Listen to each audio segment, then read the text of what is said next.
Hi everyone, let's talk something very important. I'm excited. Learning never ends. It might not be new to someone, but to me, it was something I discovered and I'm so happy about it. Okay, one, moisturize your skin properly before you apply makeup, especially when you love to apply makeup with makeup brushes. I didn't know before that lack of moisturizing was an issue that I had. It led me to buying so many makeup brushes. Like, as it stands now, I have more than 50 different types of makeup brushes.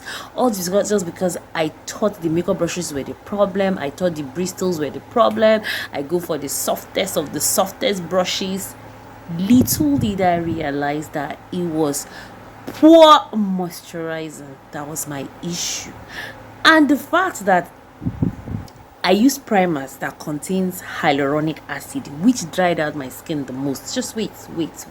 There's this huge buzz about hyaluronic acid, but the truth of the matter is that hyaluronic acid, for me, is an overrated product. Is an ingredient that stands as a humectant in your cosmetic formulation and a hold water more than blah blah blah. But at the end of the day, giving glycerin, vegetable glycerin, and hyaluronic acid, I'll go for vegetable glycerin any day, anytime, because hyaluronic acid works based on the humidity of an environment. If your environment is not humid enough, using hyaluronic acid is a pure waste of time. And most of the primers that we have, or we still have, right, are hyaluronic acid based. So what it did was dry out my skin, and then putting on mattifying products in foundations, in concealers, in powders, it made my skin much more sensitive without me realizing it. Not knowing that what my skin needed was even more of moisturizer than even primer. And guess what? Whatever skin type. Then another thing I discovered is take breaks.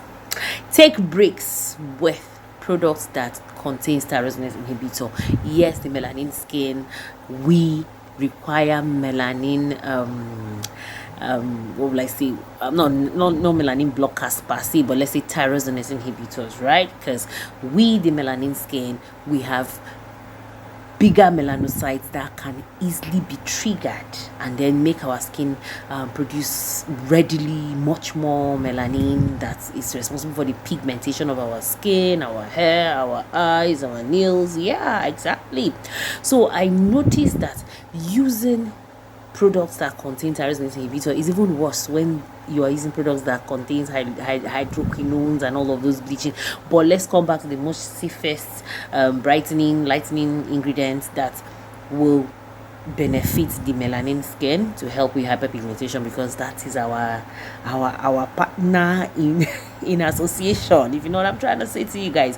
And I noticed that, okay, taking breaks from products that contain tyrosinase inhibitor is a good thing, honestly speaking, because in as much as these tyrosinase inhibitors are better alternatives than hydroquinone, all those steroids that would rather erode your melanin over inhibiting it, you still need rest, because at the end of the day, too much of everything, no matter how good it is, complete the statement, is bad. So taking breaks, like, what do I mean by taking breaks? You don't need to start resorting to using oils and butters. No, you can still have moisturizers, creams, lotions that will not contain any tyrosinase inhibitor, that should just contain humectants, hydrosols, emollients, good emollients, obviously, that would not clog your pores.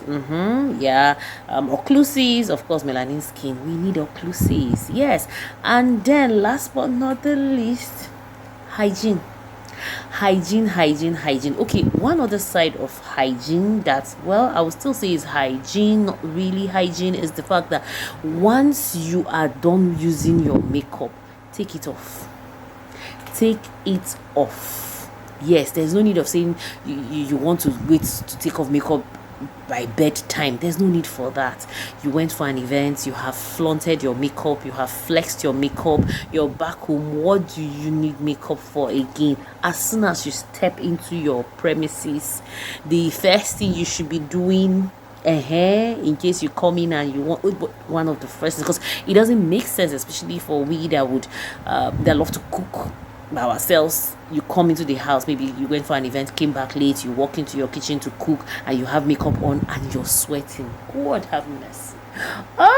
Sweating with makeup on at the event is bad enough. Then coming back home and still allowing yourself wear makeup and sweat again in the makeup, it doesn't make any sense, right? So as soon as you walk into the house, take your makeup off. Even if you don't want to do your PM skincare routine at that time, no problem. Just make sure your skin is free. So basically, that was just what I came to say. And if you like what you see here, how about subscribing to the channel, and don't forget to give this video a thumbs up. Thank you so much, and hope to see you soon. Bye.